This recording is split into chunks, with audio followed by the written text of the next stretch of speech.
文昌在层层警力以及大批医护人员守护下推出开刀房，短短一段路公开亮相，已经是邓文昌受伤住院以来最大突破。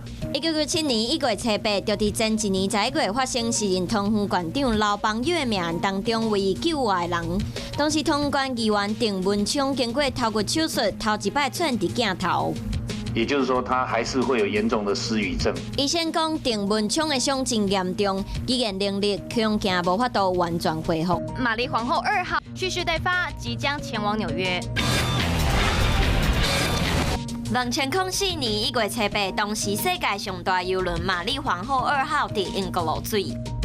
At sea, she earned 60. 这台邮轮专登345公尺，开8亿美金，大约240亿台票。船顶有戏院、海上天文馆，阁有提供各个美食的5星级餐厅，豪华设计，让大家拢真娱乐。